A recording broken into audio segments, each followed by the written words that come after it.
I think, of course, you can tell that it is just an absolutely gorgeous day here on Under Thunder Trail. This trail has been surprisingly runnable through the early parts of this winter, which has been super nice for me. I've gotten out to some other fun locations here and there, but it's really nice to have this trail as a go-to where I can just get some miles close to home and not have to spend double time getting them, which is the case throughout a lot of the winter.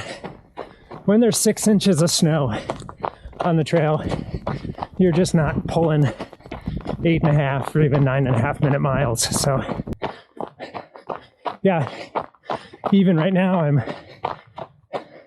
cruising over some sections of the trail that I can feel the gravel underneath my feet, and then popping back onto a couple inches of snow cover, and it feels great.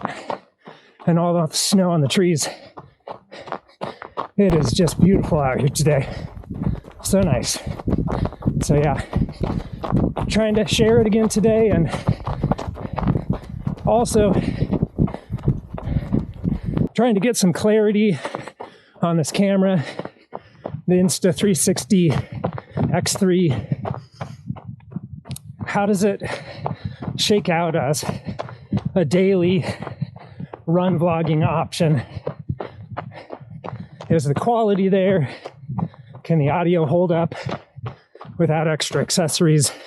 And yeah, we'll just see how it goes today. We'll test out a few different settings. I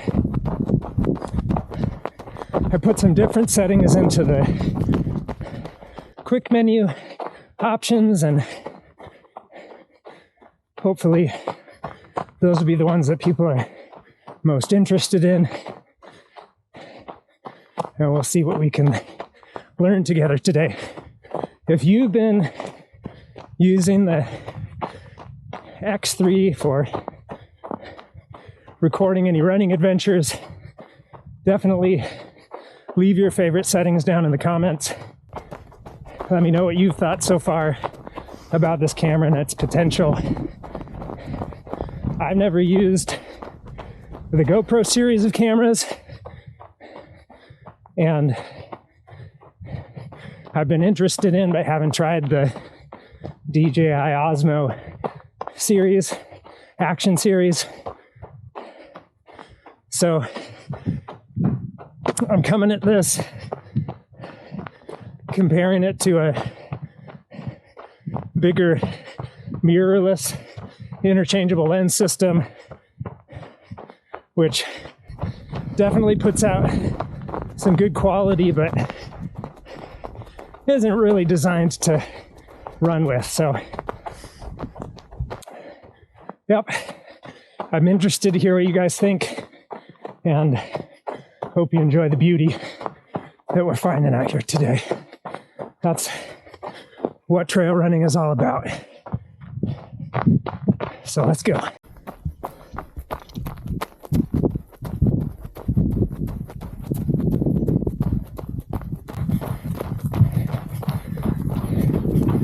All right, before I forget,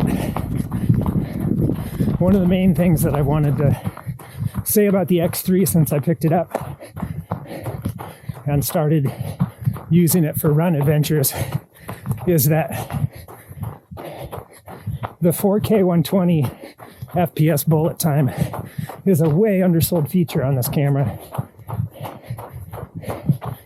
especially if anybody has even the most moderate interest in the me mode, where the camera removes the selfie stick but doesn't allow for reframing in post, just stays focused on the top end of the pole as you're using it, so it keeps you in frame for the most part.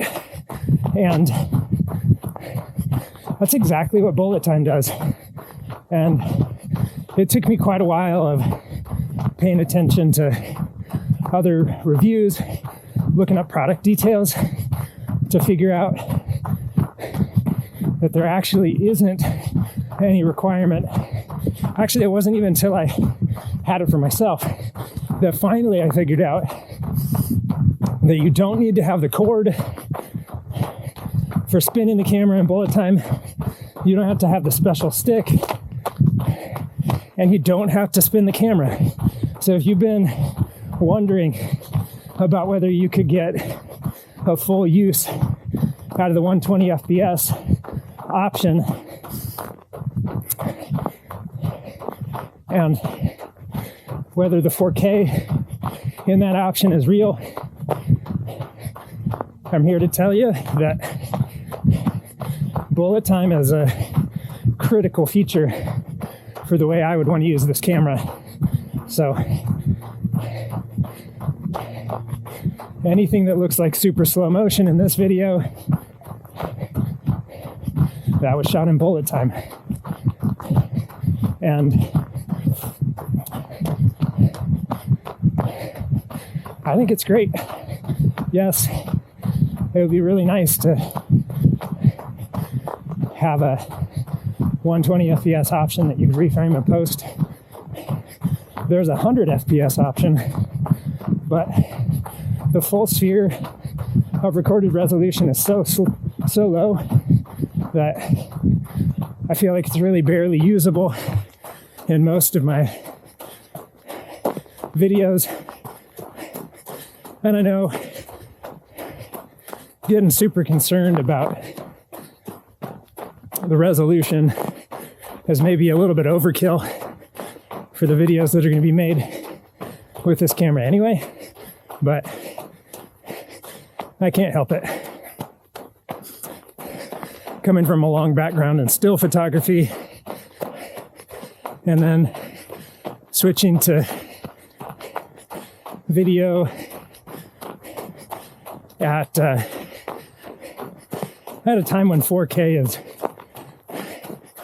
pretty dominant in terms of video resolution, it just makes me really hesitant to post things that aren't really even outputting a full HD resolution. So anyway, yeah, bullet time. It's good stuff. It takes a lot of light to be able to hit that 120 FPS without bumping the ISO, but I enjoy it. I might have picked the wrong time to start filming things again. I just hit a pretty icy section heading up the East Glacier Loop, where I wasn't necessarily planning on going today, but I wanted to check it out. Maybe get just the teeniest bit of elevation gain today. We'll see. Anyway, besides the single lens 4K mode, there's also a 3.6K version of the single lens that lets you get up to 60 frames per second. And I don't think it would end up making a whole lot of sense to film talking head shots like these with that lower resolution mode, but I've been using it a lot if I want to show off something else, mostly like the shoes or my feet as they're going over the trail. Then I can kind of angle the camera in a direction that works. Ooh, a little bit dicey here. That's ice.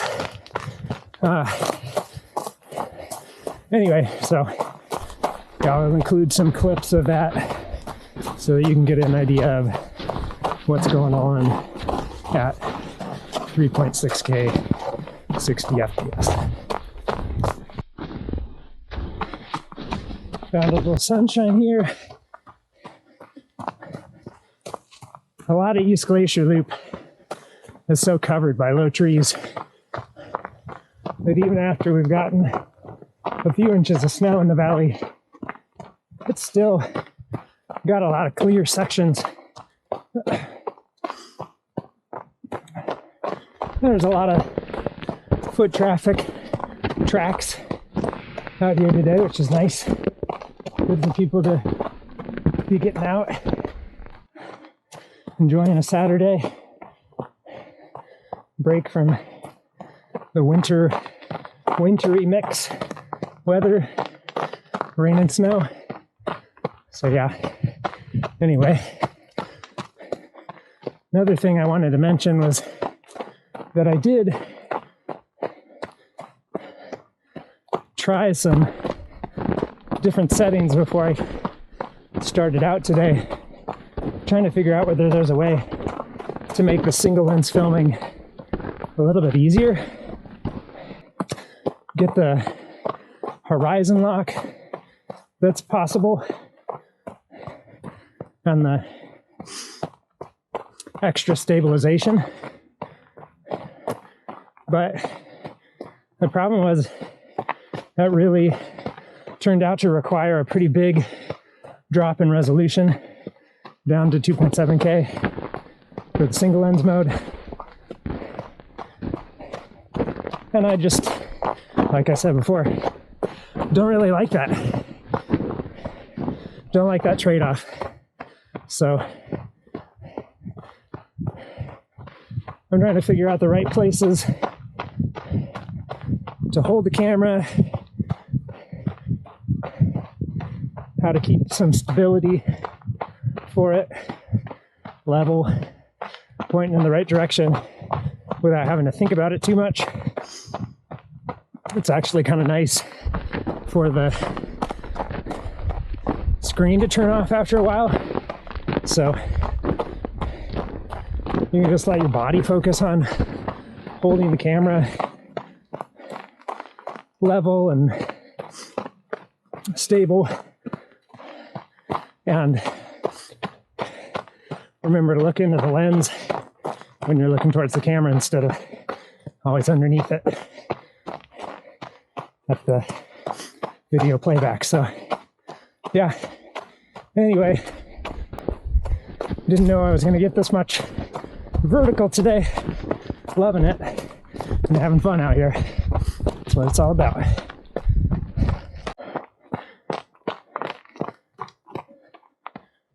One other annoying thing that I'm going to have to try to figure out is every time I'm switching into single lens mode right now, it's defaulting to the outward facing camera. That's got to be a setting I can fix, but I don't know what it is. And I was kind of not expecting it on this run, so that's a little bit annoying. I'm also getting up towards the top of the loop, finding some more ice, but also I ran the loop backwards today, which I try never to do because it means going down a bunch of stairs on the other side that I much prefer to come up. But I think it'll mean today I'm just gonna turn around and head back down the way I came.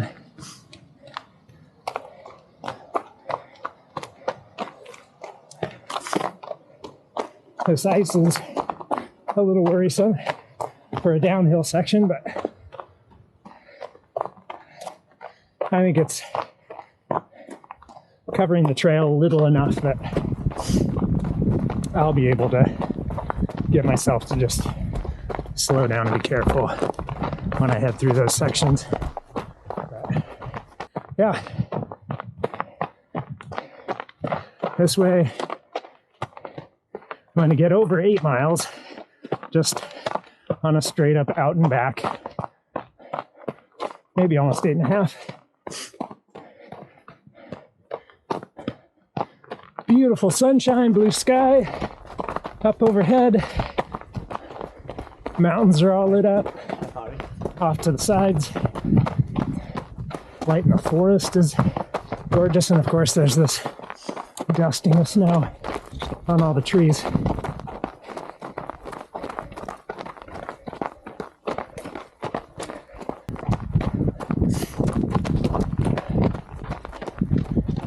awesome.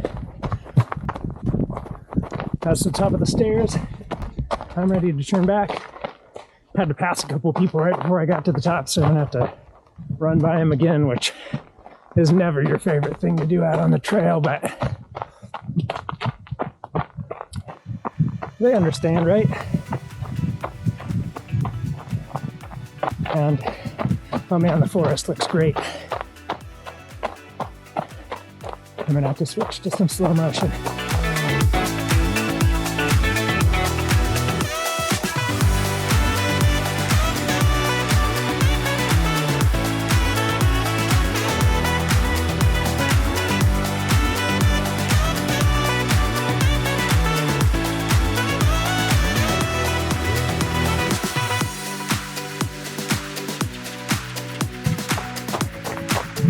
Another thing you got to keep in mind with this camera when you're comparing it to other options is you do have the opportunity to run a selfie stick at a lot of different lengths, and it's super easy to adjust. So, of course, when I'm filming this single lens mode talking head stuff, I'm keeping the camera on a short stick and holding it close to my face. And most of the time when you're in the bullet time mode for slow motion or the standard 360 mode, you're gonna keep the stick extended, get those perspectives that would be impossible to get with another camera, but you can also pull it in tight sometimes and get some neat effects where there's something closer to the camera in the foreground. I forgot also that I was supposed to be paying attention on the way down. I missed some nice features of the trail on the way up that I wanted to catch, but now I'm trying to do too many things at once. Run, tuck, think about a camera, enjoy my shoes, enjoy the beauty, and try to remember to film it all at the same time. That's a little much, but I'll try to pull in some examples too of different shots you can get.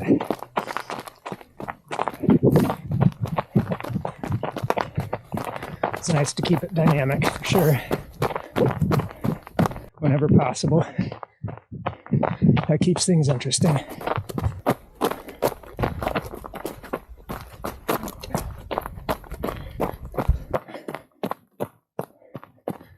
Sweet ice fall right there. And this part of the trail, whoa! I don't know what the deal is with where all that water's coming from, but that flooded section of the trail right there has just been getting thicker and thicker, super slick ice on it.